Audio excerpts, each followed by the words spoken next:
Assalamu alaikum to all the viewers. Today we'll discuss another important topic of fine arts, romanticism. Introduction. What is romanticism? Romanticism है क्या? Romanticism emotions की एक form है.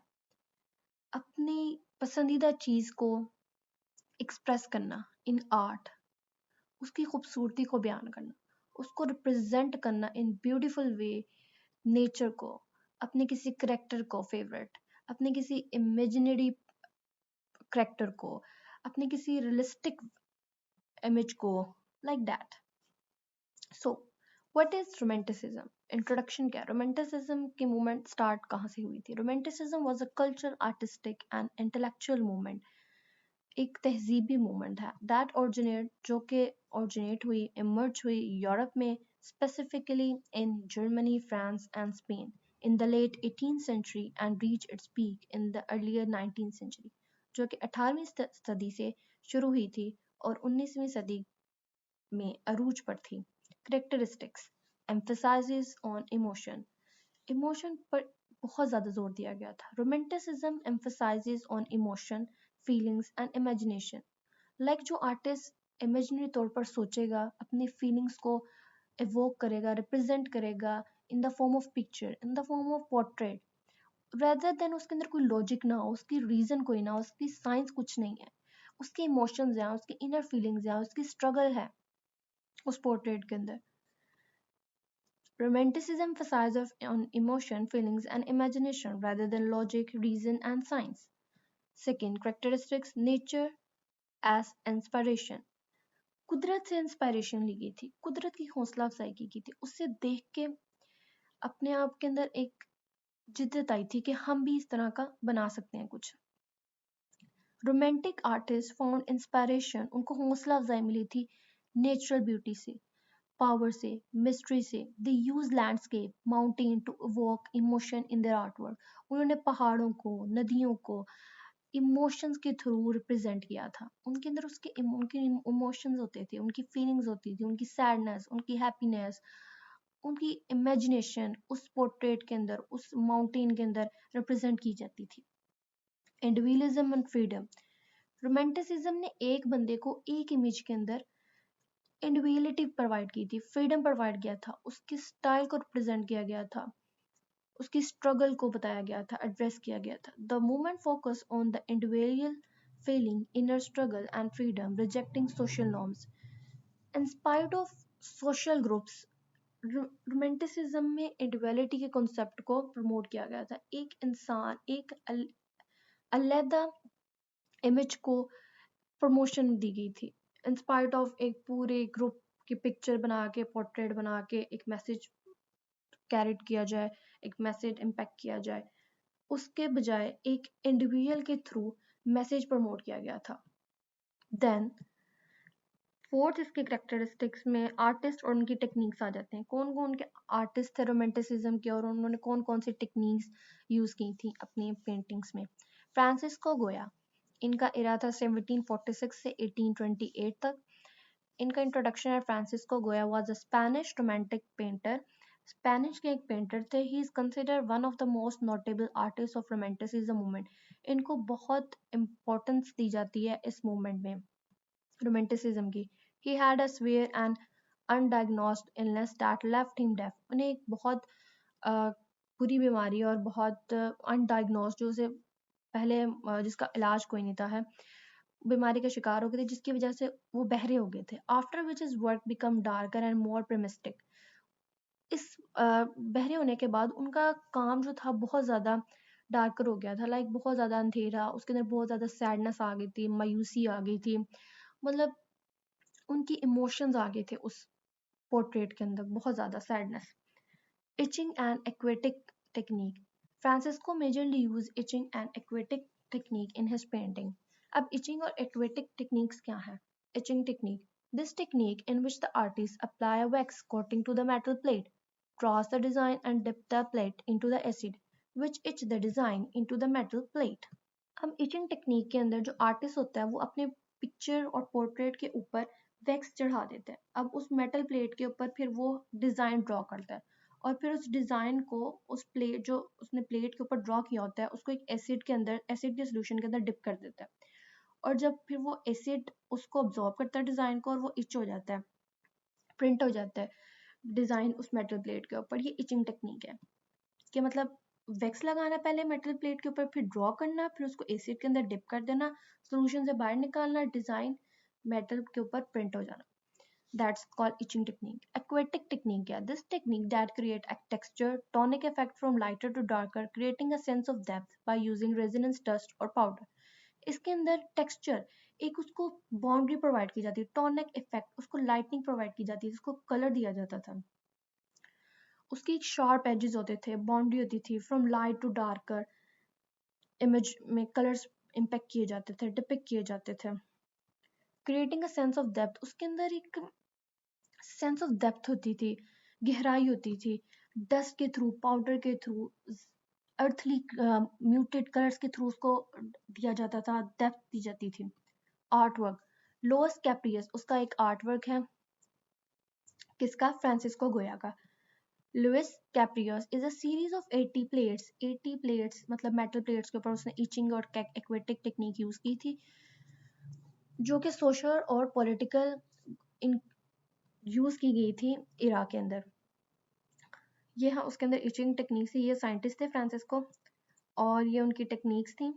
Louis Caprio series 18 थी, इनमें कुछ ही मैंने रिप्रेजेंट की हैं, और इसकी मेजरमेंट्स भी थी स्पेसिफिक, उन्होंने उन प्लेट्स की 21 टू 15 सेंटीमीटर की वो स्मॉल साइज पेंटिंग्स थी। अब उनकी लोकेशन डिफरेंट होगी, डिफरेंट म्यूजियम में उनकी कुछ पड़ी होंगी, कुछ प्राइवेट कलेक्शंस के अंदर भी होंगी वर्ल्ड वाइड। नेक्स्ट हमारे पास रोमांटिसिज्म के जो आर्टिस्ट आते हैं वो विलियम ब्लेक हैं, जिनका इरा 1757 से 1827 तक था। अब इनका इंट्रोडक्शन है। William Blake was born in London, ये लंदन में पैदा हुए। That emerge as a key figure of the romantic era, और ये रोमांटिक इरा में बहुत ज़्यादा रोल प्ले करते हैं। He took inspiration from the Gothic art, इन्होंने हौसला अफजाई हासिल की गोथिक आर्ट से और रिनाइंसेंस पीरियड से। He had personal vision of spirituality, उनको खुद स्पिरिचुअलिटी से बहुत ज़्यादा मुतारिफ हो गए थे वो।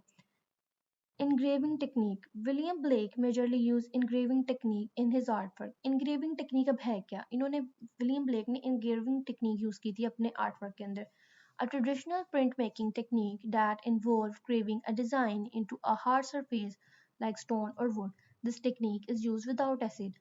Like पत्थर के ऊपर या किसी hard surface के ऊपर, स्टोन के ऊपर, किसी लकड़ी के ऊपर क्रेव करना, तराश के डिजाइन बनाना और उसको इम्पेक्ट करना, डिपिक्ट करना, उसके अंदर उसको किसी सोल्यूशन, एसिड सोल्यूशन के अंदर नहीं डालना, उसको तराशना है और उसके ऊपर डिजाइन करना है, वो इनग्रेविंग टेक्निक होता है किसी हार्ड सरफेस के ऊपर। आर्ट वर्क, अब उनका कोई आर्ट वर्क है, the ghost of the flea, the ghost of the, ये टेम्परा है, टेम्परा में हम एगियोक पेंटिंग यूज करते हैं, म्यूटेड कलर्स ना। द फ्ली पेंटिंग शैतानी पेंटिंग है, upright represent the dark except of human nature. अब ये रिप्रेजेंट क्या कहती है कि इंसान का दूसरा और भयानक चेहरा, डार्कर स्याह चेहरा, इंसान के दो तरह के चेहरे हैं। Because flea are often associated with blood, शैतान जो एसोसिएट होता है, मतलब शैतान कोई गोस्ट, कोई जिन वगैरह, ब्लड, लस्ट के, करप्शन, मतलब हर तरह से फेयर के और फ्राइटन के मतलब कॉन्सेप्ट के थ्रू आता है। The painting was made by engraving technique, ये भी तराश के बनाई गई थी। अब ये हमारे पास थे विलियम ब्लेक, उनकी ये टेक्निक थी, देखने में इतना अजीब लग रहा है, the ghost of the Phule. Then हमारे पास आर्टिस्ट आते हैं रोमांटिसिज्म में, यूगेन डेलाक्रोटिस, इनका इरा था 1798 से 1863 था। Eugene Delacroix was a French romantic painter, ये फ्रेंच के पेंटर थे, renowned for his dramatic and emotive work. ये अपने ड्रामेटिक और इमोटिव वर्ड से जाने पहचाने जाते थे। इन्होंने वाइब्रेंट यूज ऑफ कलर और थीम्स को, पैशन को, वायलेंस को, हीरोइज्म को प्रमोट किया था। He is known for his vibrant use of colour, बहुत ज़्यादा कलर्स को मिक्सअप करके, इमर्ज करके, एनर्जेटिक कंपोजिशन बना के, शार्पन बाउंड्रीज बना के, उनके थीम सेलेक्ट करके, वायलेंस और हीरोइज्म को प्रमोट करके अपना नाम मनवाया था। एलोगेरी टेक्निक इन्होंने यूज की थी अपने आर्ट वर्क के अंदर। अब एलोगेरी टेक्निक होती क्या है? An artist technique that use a visual representation to convey a deeper meaning such as moral और पॉलिटिकल मैसेज। इसके अंदर रियल रिप्रेजेंटेशन पिक्चर और पोर्ट्रेट के थ्रू बहुत ही इंपॉर्टेंट मैसेज दिया जाता है, डीपर मीनिंग जिसका बहुत गहरा मायने होता है। पॉलिटिकल मैसेज डायरेक्ट नहीं दिया जाता था, इसलिए इसको इनडायरेक्ट मैसेज पोर्ट्रेट के थ्रू दिया जाता था। पॉलिटिकल आर्ट वर्क में इनका आता है लिबर्टी लीडिंग द पीपल। ये एक इनकी आर्ट वर्क थी, एक पेंटिंग थी जो कि पावरफुल पेंटिंग थी डेलाक्रोटिक्स की। कौन सी? Liberty leading the people. अब इसके अंदर the art portray liberty as the allegorical goddess, इन इसके अंदर एलोग्रेसी टेक्निक को यूज किया गया था, मतलब इनडायरेक्ट मैसेज कन्वर्ट किया गया था। Goodness and the strong heroism, खुदा और उसके ताकत के बारे में बताया गया था। The people leading a charge of the soldiers over the dead bodies. The painting has a triangle composition, एक ट्रायंगल की फॉर्म में बनाई गई थी composition. The woman is at the top of the triangle, तो ट्रायंगल के top पर एक वुमन बनाई गई थी और उसके soldiers in the dead bodies are on the either side of the triangle. जो सिपाही थे और डेड बॉडीज थी वो ट्रायंगल के दूसरी साइड पे थी, इर्द गिर्द थी। And the base is the ground, और जो बेस थी वो जमीन थी जिस पर इस तमाम एक्शन परफॉर्म किया जा रहा था। अब मैं आपको दिखाती हूँ कैसी थी। ये है हमारे यूगन डेलाक्रोटिक्स और उन्होंने ये डिपिक्ट की थी painting liberty leading the people. आप देख सकते हैं ये ट्रायंगल शेप है और एक ये वुमेन है centre on top of the triangle, और ये सोल्जर्स और ये डेड बॉडीज हैं on the other side of the triangle. Then हमारे पास जो आते हैं आर्टिस्ट, उनका नेम है कैस्पर डेविड फ्रांसिस फ्रेडरिच। इनका एरा है 1770 से 1840। अब इनका इंट्रोडक्शन क्या है? Caspar David was a German romantic painter. ये जर्मन के पेंटर हैं जिन्होंने रोमांटिसिज्म में अपना इंपॉर्टेंट रोल प्ले किया। इन्होंने लैंडस्केप और माउंटेन्स को यूज किया था, एक्सप्लोर किया था नेचर को, स्पिरिचुअलिटी को और ह्यूमन परसेप्शन को, ह्यूमन थिंकिंग को, ह्यूमन के पर्पस को, इंडिविजुअलिज्म को, फ्रीडम को। अब इन्होंने कौन सी टेक्निक यूज की थी? ल्यूकन figure technique. Frederick frequently used this technique where the figure in the painting depicted with the back to the viewers. It makes the figure mysterious and encourages the viewer to consider the perception of the figure. इन्होंने technique use की थी रिकन figure, जिसके अंदर back side दिखाई जाती थी किसी भी पेंटिंग की। लाइक अगर एक बंदा खड़ा है उसका बैक साइड हमें दिखाया जाएगा, उसकी फ्रंट साइड नहीं दिखाई जाएगी, उसका फेस नहीं दिखाया जाएगा।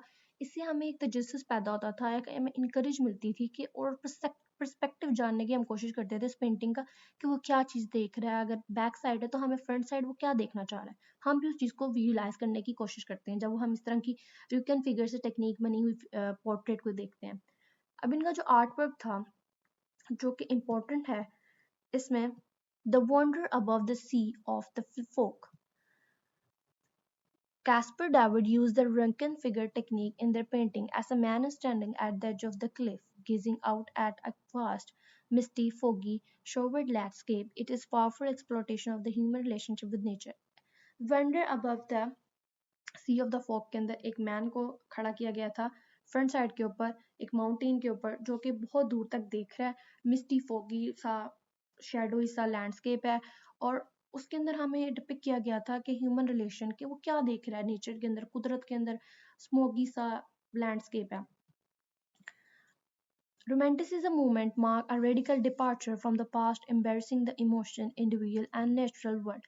He sought to capture the complexity of the human experience in a readily changing world.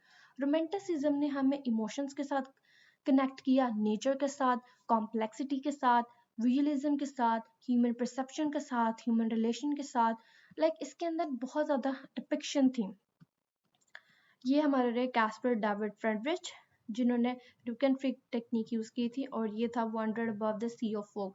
ये देख सकते हैं हमें इसका बैक साइड व्यू आ रहा है, बैक व्यू आ रहा है कि वो किस चीज़ को देखना चाह रहा है, हम भी उसको विजुलाइज करने की कोशिश करते हैं। लैंडस्केप है, वो टॉप ऑफ द माउंटेन खड़ा है और फोगी सा लैंडस्केप है, और वो डिपिक्ट करना चाह रहा है human nature, relationship with nature को, कनेक्शन क्या है नेचर का ना, तो हम भी उसको विजुलाइज करते हैं। ये पेंटिंग्स का हमारे पे असर होता है, इम्पैक्ट होता है। रोमांटिसिज्म ने मतलब मूवमेंट ने बहुत ज़्यादा वर्ल्ड वाइड चेंज और रेडिकल चेंज लाया था। So that's all, I hope this video will helpful for you. Thanks for watching. Please subscribe my channel and press the bell icon for more informative videos. Allah Hafiz.